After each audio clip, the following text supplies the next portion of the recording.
9. Di meja depan, Rose melambaikan kartu itu saat dia melirik Philip dengan arogan sebelum berkata, "Bantu aku memeriksa apakah kartu ini dapat memesankan kamar pribadi untuk kita." Semua orang menahan napas, menunggu untuk melihat Philip mempermalukan dirinya sendiri. Gadis di meja depan menerima kartu itu, menggeseknya, dan tiba-tiba, ekspresinya tampak gugup. Dia bertanya, "Nona, apakah ini kartu Anda?" Ketika Rose melihat ini, dia menggelengkan kepalanya. Mengulurkan tangannya dengan kuku dicat merah, dia menunjuk Philip, yang sedang dikelilingi dan tertawa mengejek. "Itu bukan milikku. Ini miliknya. Haha. Apa lelucon. Philip akan mempermalukan dirinya sendiri, dan Win akan kehilangan muka bersamanya. Ini terlalu hebat. Sebenarnya ada seorang pria yang secara terbuka akan mengolok-olok dirinya sendiri." Rose sekarat karena kebahagiaan. Dia melirik dengan gembira ke arah Win yang tampak cemberut dan mengejek. "Wakil manajer Johnston, suamimu benar-benar pria yang luar biasa." Win sangat malu. Dia memelototi Philip, siap menegurnya ketika gadis di meja depan tiba-tiba berlari keluar. Dia kemudian berdiri dengan hormat di depan Philip dan berkata dengan sangat sopan, "Tuan, Anda adalah anggota platinum restoran kami. Ada ruangan khusus yang disediakan khusus untuk Anda. Silakan ikuti saya." Kekek mengejek di sekitar mereka segera berhenti. Itu semua terjadi terlalu tiba-tiba. Semua orang tidak bisa mendapatkan kembali akal sehat mereka. Apa yang terjadi? Kamar khusus. Rose adalah orang pertama yang berbicara. Gelisah ketika dia menunjuk Philip dan mengomel. Hei, apakah kamu salah? Dia anggota platinum restoranmu. Perhatikan lebih dekat. Dia seorang pengantar barang. Seorang pria tetap. Bagaimana dia bisa menjadi anggota platinum? Gavin juga kaget. Dia telah menyiapkan banyak sarkasme, siap untuk dilepaskan. Tapi pengakuan tiba-tiba Philip menjadi anggota platinum membuatnya lengah bahwa dia merasa ada gumpalan yang tersangkut di tenggorokannya. Win sedang melihat staf wanita, bingung, dan kemudian berbalik untuk melihat Philip. Apakah suaminya anggota platinum di Virtuous Court? Dia baru saja mendengar dari Gavin bahwa keanggotaan reguler membutuhkan 1 juta pengeluaran tahunan. Apakah itu tidak berarti bahwa keanggotaan platinum akan menelan biaya setidaknya beberapa juta? Staf wanita tersenyum sopan dan berkata, "Saya tidak salah. Ini adalah kartu platinum, dan restoran kami hanya mengeluarkan 8 buah kartu di mana setiap pemegang kartu memiliki kamar pribadi yang khusus disediakan untuk mereka." Wow! Kerumunan tersentak. 1 kamar pribadi untuk setiap pemegang kartu. Ini adalah layanan yang cocok untuk seorang raja. Apakah ini masih suami Win yang malang? "Tuan, ini kartu Anda. Silakan ikuti saya," kata staf itu dengan hormat. Philip mengambil kartu itu lalu menatap orang banyak yang menatap dengan mata terbelalak dan menggertakkan gigi padanya. Dia menjelaskan, "Ini bukan milik saya. Itu milik bos perusahaan saya. Saya di sini hanya untuk membuat reservasi." View. Setelah mendengar penjelasan Philip, Gavin dan Rose menghela nafas lega. Jadi, itu hanya kasus Joberry, mengambil kartu bosnya untuk diletakkan di depan. Sial. Lutut Rose bahkan menjadi lemah karena shock. Gavin menatap Philip dengan marah lalu mengejek. "Dan di sini aku bertanya-tanya mengapa. Jadi itu hanya iklan yang tidak jujur." Mendengar ini, yang lain terkikik. "Tapi, karena kamar sudah dipesan, sayang sekali untuk tidak menggunakannya." Philip tidak menjelaskan. Dia hanya berkata kepada Win dengan lemah, "Ajak mereka makan malam. Aku akan kembali dulu." Kemudian, tanpa menunggu Win membujuknya untuk tetap tinggal, Philip sudah berjalan keluar dari Virtuous Court dengan kotak lukisan di tangannya.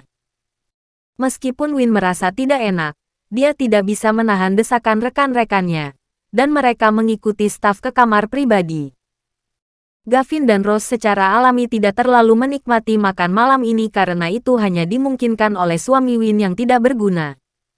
Beberapa saat setelah Philip meninggalkan Virtuous Court, dia menerima pesan singkat dari Win. Terima kasih. Philip melihatnya dan tersenyum. Menjawab, tidak masalah. Philip masih merasa bersalah terhadap Win. Dia sebenarnya adalah pewaris konsorsium terbesar di dunia. Tetapi karena dia tidak mau mewarisi bisnis keluarga, dia datang ke Riverdale City untuk mengalami kemiskinan. Jadi, kapan dia akan memberitahu Win tentang ini? Mungkin setelah beberapa saat. Setelah menyewa sepeda, Philip menuju rumah sakit. Dalam perjalanan ke sana, saat Philip berbelok ke kanan, sebuah sepeda motor datang dengan kecepatan tinggi. Suara mesin sepeda motor yang mendengung terdengar di telinganya. Dan dalam sekejap, Philip merasakan angin sepoi-sepoi di sampingnya saat sepeda motor berbelok ke kanan. Setelah suara tabrakan, pengendara dan sepeda jatuh ke rumput di samping jalan. Oh tidak. Philip membuang sepedanya dan bergegas untuk melihat apakah penumpang sepeda itu terluka. Seorang pria dan seorang wanita memanjat dari rumput. Rok hitam wanita itu robek oleh cabang-cabang pohon dan dia tampak ketakutan. Pria itu meletakkan tangannya di pinggangnya saat dia berteriak, "Apakah kamu mencoba bunuh diri?" Philip dengan cepat meminta maaf. "Maaf, saya tidak melihat Anda di sana. Apakah kalian baik-baik saja? Apakah Anda ingin pergi ke rumah sakit? Saya akan mengganti sepedanya." Setelah mendengar ini, pria itu meledak dalam kemarahan dan mulai memarahi Philip. Ini Harley Davidson Sportster Iron 883 Custom. Harganya 200.000. Bisakah kamu membayarnya? Philip menjawab, aku akan memberimu kompensasi 300.000. 100.000 itu untuk biaya pengobatan. Pria itu tertawa sarkastik sebelum mendorong Philip dengan marah. Kamu pikir kamu punya banyak uang? 300.000. Bisakah kamu membayar? Untuk apa kamu sok? Philip terhuyung mundur dari dorongan. Dia mengerutkan kening dan berkata, kamu yang melanggar lampu merah. Aku sudah cukup baik untuk tidak berdebat denganmu tentang itu. Jangan memaksakannya. Philip tidak salah karena berbelok ke kanan. Pengendara itu hanya mencoba menerobos lampu merah. Jika mereka masuk akal, itu adalah kesalahan pengendara. Kamu bilang aku menerobos lampu merah. Dengan mata mana kamu melihatnya? Pengendara motor itu tiba-tiba meledak dan meraung. Saat itu, gadis di belakangnya akhirnya sadar kembali. Dia melepas helmnya, memandang Philip, dan memekik, mengapa kamu di sini? Philip melihat ke sumber suara untuk menyadari bahwa gadis itu adalah Lynn Johnston. Suasana langsung menjadi canggung. Kakak Jacob, jangan lepaskan dia begitu saja. Lynn berteriak keras. Pria ini adalah Jacob Wells, putra seorang kaya. Saat Philip memandang Lynn, merasa sedikit ragu, Jacob menunjuk hidung Philip dan bertanya kepada Lynn, apakah Anda mengenalnya? Lynn mengangguk, memelototi Philip. Kakak ipar sepupuku, tapi kami tidak dekat. Dia pria simpanan. Sial. Seorang pria yang dipelihara berusaha bersikap sok di depanku. Apakah kamu bosan hidup? Jacob memarahi sebelum mengejek Philip, berkata, baiklah kalau begitu. Bukankah kamu bilang kamu akan memberi kompensasi 300.000 dolar? Bayar. Seringai menghina muncul di ekspresi dingin Lynn. 300.000. Hah? Di mana sampah tak berguna seperti Philip akan menemukan 300.000? Philip awalnya ingin membayar, tetapi sekarang dia tidak mau. Aku tidak merasa seperti itu lagi karena kalian yang melanggar lampu merah. Jika Lynn tidak ada di sini, Philip mungkin akan membayar untuk menyelesaikan masalah ini dengan tenang. Tapi sekarang, dia tidak bisa melakukannya. Lynn tertawa dingin. Haha, saya pikir Anda tidak punya uang. Bukankah Anda melakukannya dengan sangat baik sebelumnya? Mengapa mundur sekarang? Jacob meraung. 300.000. Bayar atau aku akan memanggil beberapa orang. Panggil beberapa orang. Philip sama sekali tidak takut. Telepon mereka kalau begitu, kata Philip dengan tenang. Baiklah, kamu anak nakal yang tangguh. Jangan lari karena kaget nanti. Mengancam Yakub sambil menunjuk Filipus. Yang pertama kemudian mengeluarkan teleponnya untuk melakukan panggilan telepon. Terdengar sangat marah ketika dia berkata, "Kakak Kyle, bawa beberapa orang ke Silverstone."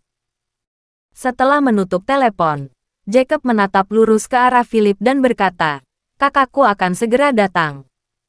Bersiaplah untuk mengemis." Philip tampak acuh tak acuh. Tidak ada yang tahu apa yang dia pikirkan. Dia akhirnya menghela nafas tak berdaya dan mengeluarkan ponselnya untuk menelepon Agnes Summer. "Agnes, bawa beberapa orang ke Silverstone. Semakin banyak, semakin baik." Begitu dia menutup telepon, Yakub praktis membelah sisinya dengan tawa. "Hahaha, kamu juga menelepon seseorang. Lucu. Oke, coba saya lihat siapa yang berhasil kamu dapatkan."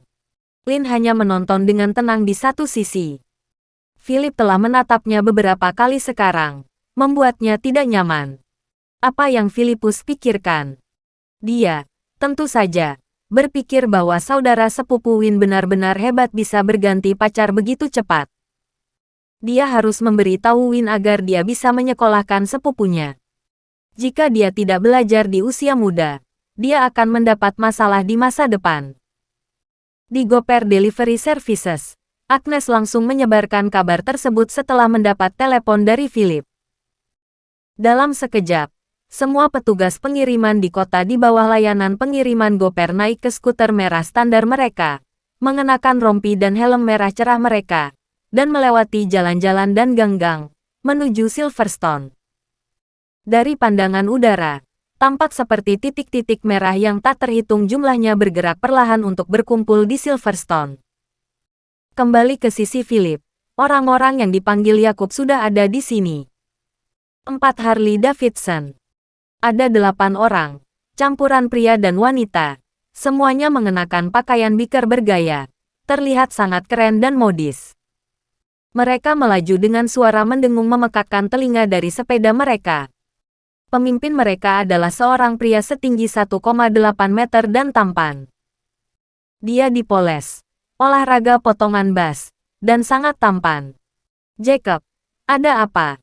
Kendaraanmu rusak." Kyle Leon melangkah dengan menjengkelkan dengan kelompoknya di belakangnya. Dia melirik dan Philip, dengan mudah mencari tahu situasinya. "Kamu melakukan ini?" Kyle bertanya dengan suara yang dalam sambil menatap Philip. Filipus tetap diam. "Kakak Kyle, ini dia baik-baik saja. Jangan biarkan dia berpikir untuk pergi tanpa batuk 300.000. Yakub memanggil dari latar belakang. Bab 10. Philip melirik dengan tenang dan tanpa ekspresi. Kyle memandang Philip, jelas tidak senang. Orang ini tampak sangat normal. Bagaimana dia bisa begitu tenang? "Menarik. Bro, bisakah kamu membayar 300.000? Kyle bukan gangster yang baru saja mulai menyerang tanpa alasan yang jelas.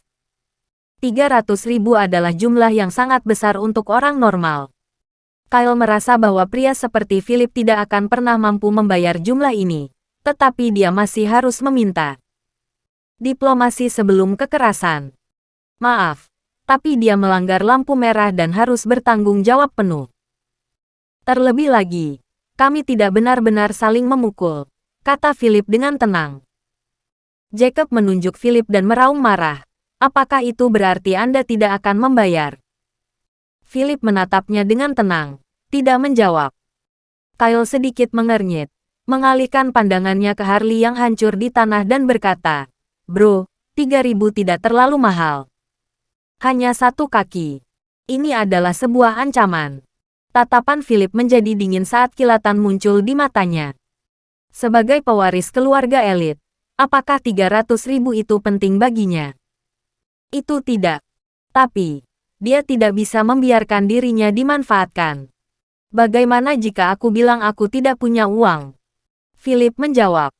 Sekelompok pengendara motor tertawa terbahak-bahak ketika mereka menatap Philip seolah dia idiot.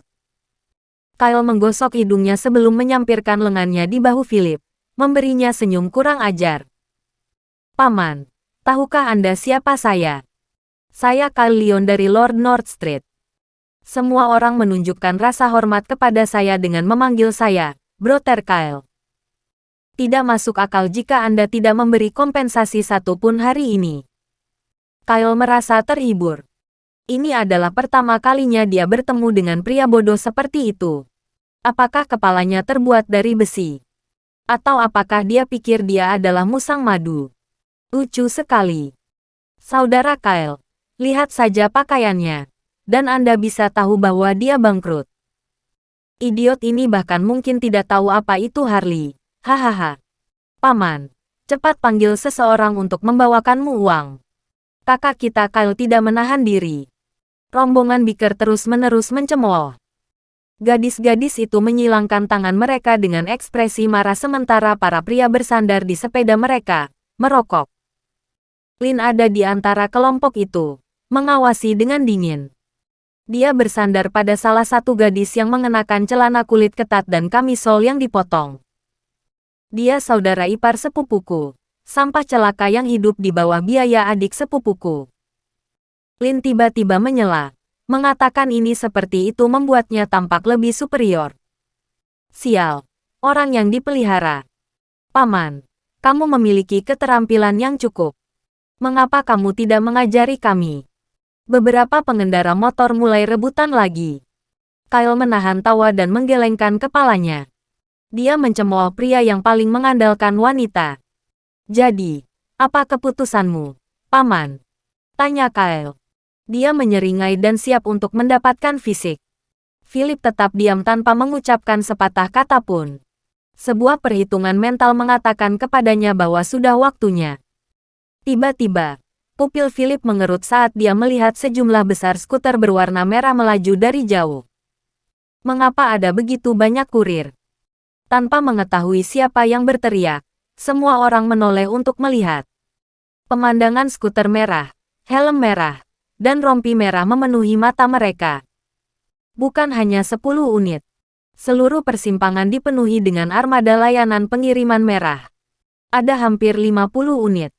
Skuter segera mengepung seluruh area ini. Sial. Apa yang memberi? Mereka semua skuter murah. Teriak Yakub.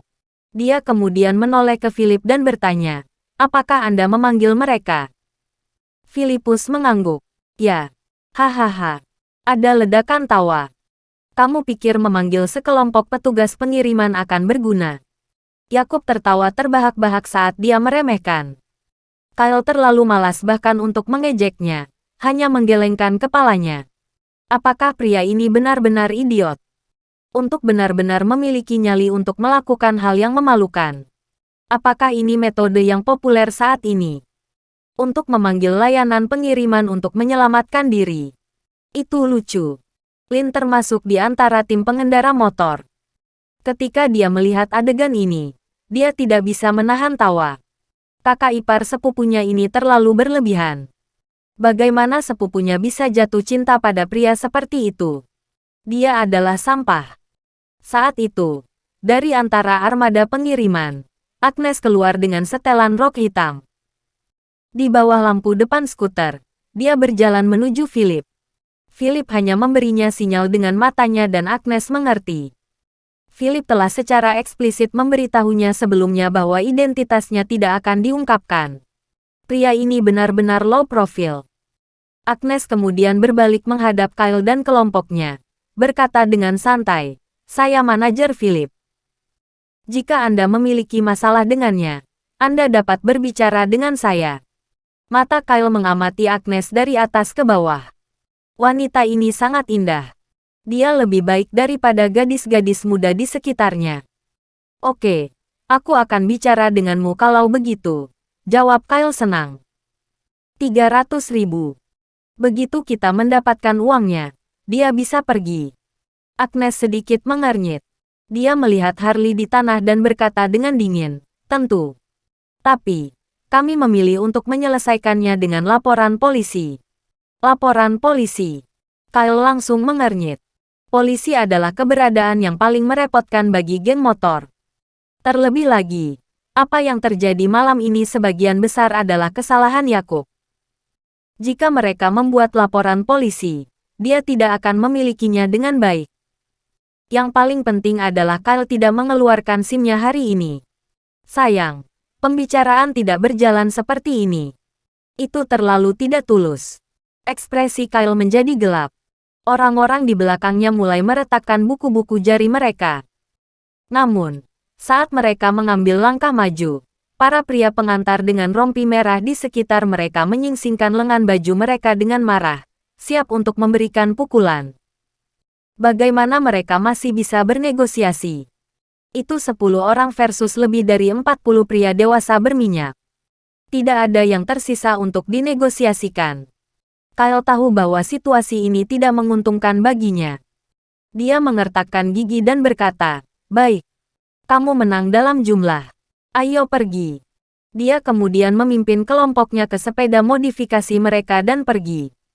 Sementara mereka masih dalam pandangan, Kyle mengangkat jari tengah ke arah Philip. Lin menatap Philip dengan tatapan dingin, bahkan lebih membencinya. Apa yang dia sombongkan? Seorang pria pengantar yang menyebalkan seperti dia sebenarnya membutuhkan seorang wanita untuk memperjuangkan kehormatannya. Melayani dia dengan benar untuk menjadi orang yang dipelihara selama sisa hidupnya. Setelah geng motor menghilang di kejauhan, Agnes akhirnya menghela napas lega. Dia berbalik untuk bertanya dengan hormat, "Bos, apakah kamu baik-baik saja?" Kerumunan saudara mulai menimpali untuk bertanya tentang kesehatannya juga. "Aku baik-baik saja. Aku baik-baik saja. Kalian bisa kembali sekarang," kata Philip. Setelah memastikan bahwa Philip baik-baik saja, Agnes memimpin tim pergi. Krisis ini berlalu secepat datangnya. Philip naik ke sepedanya dan kembali ke rumah sakit. Win datang ke rumah sakit malam itu dan tidur dengan Mila setelah menyegarkan diri.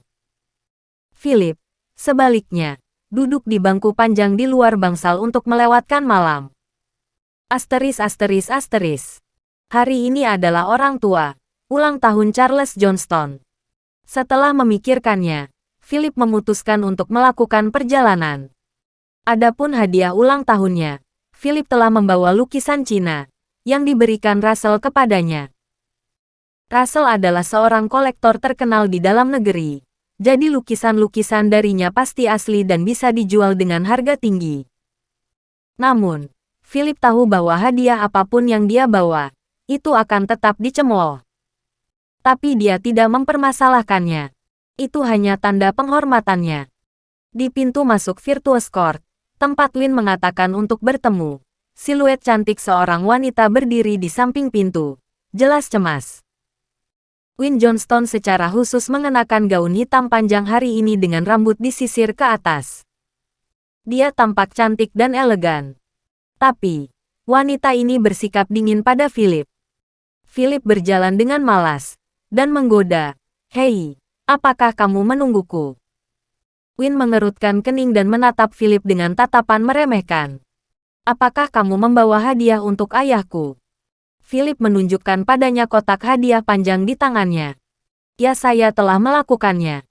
Win bahkan tidak repot-repot melihat dan hanya berbalik untuk melangkah ke restoran dengan sepatu hak tingginya. Dia harus memohon kepada ayahnya untuk waktu yang lama sebelum dia diizinkan membawa Philip. "Begitu kita masuk ke dalam, jangan katakan apa-apa dengan terburu-buru. Banyak anggota keluargaku dan teman ayahku ada di sini hari ini. Dan jika mereka mengatakan sesuatu tentangmu, tahan saja. Kamu hanya perlu mengingat satu hal hari ini, yaitu untuk meminta maaf kepada orang tuaku. Jika kamu bisa melakukan itu, aku tidak akan menceraikanmu," desak Win. Philip terkekeh, tidak mengingat kata-katanya. Jika lelaki tua itu mengetahui identitasnya, dia mungkin sangat ketakutan sehingga dia akan keluar untuk menerimanya di pintu. Melihat Philip tetap diam, Win melihat ke belakang dan memelototinya, bertanya dengan tegas, "Apakah kamu mengerti?" "Mengerti," jawab Philip.